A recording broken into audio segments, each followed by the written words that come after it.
हमसे मूसा बिन इस्माइल ने बयान किया, उनसे वहीब ने, उनसे हश्शाम ने फातिमा के वास्ते से नकल किया। वो अस्मा से रिवायत करती हैं कि मैं आयशा रज़ियल्लाहु ताला अन्हा के पास आई, वो नमाज पढ़ रही थी।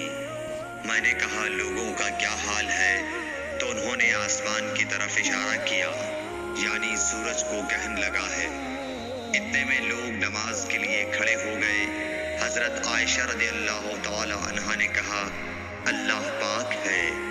मैंने कहा, क्या ये गहन कोई खास निशानी है? उन्होंने सर से इशारा किया, यानी हाँ। फिर मैं भी नमाज के लिए खड़ी हो गई। हत्ता कि मुझे गश आने लगा तो मैं अपने सर पर पानी डालने लगी। फिर नमाज के बाद रसूलुल्लाह सल्लल्लाहु अलैहि वसल्लम ने अल्लाह ताला की तारीफ की और उसकी सिफत बयान फरमाई। फिर फरमाया, जो चीज़ मुझे पहले दिखलाई नहीं गई थी, आज वो सब इस जगह मैंने देख ली। यहाँ तक कि जन्नत और दोज़ख को भी देख लिया। और मुझ पर ये वही की गई कि तुम अपनी कब्रों में आजमाए जाओगे। मिस्ल या क़ुर्ब का कौन सा लफ्ज़? हज़रत अस्मा ने फरमाया, मैं नहीं जानती। फातिमा कहती हैं, यानी फितना दज्जाल की तरह आजमाए जाओगे। कहा जाएगा कब्र के अंदर कि तुम इस आदमी के बारे में क्या जानते हो? तो जो साहिब ईमान या साहिब यकीन होगा, कौन सा लफ्ज़ फरमाया हज़रत अस्मा ने? मुझे याद नहीं।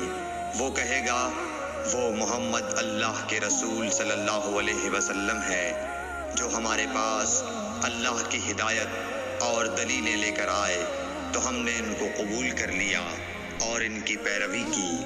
वो मोहम्मद सल्लल्लाहु अलैहि वसल्लम है। 3 बार इसी तरह कहेगा। फिर उससे कह दिया जाएगा कि आराम से सो जा, बेशक हमने जान लिया कि तू मोहम्मद सल्लल्लाहु अलैहि वसल्लम पर यकीन रखता था। और बहरहाल मुनाफिक या शक्की आदमी, मैं नहीं जानती कि इनमें से कौन सा लफ्ज़ हज़रत अस्मा ने इस्तेमाल किया।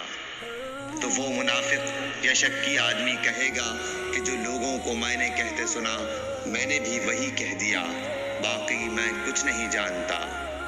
सही बुखारी हदीस नंबर 86।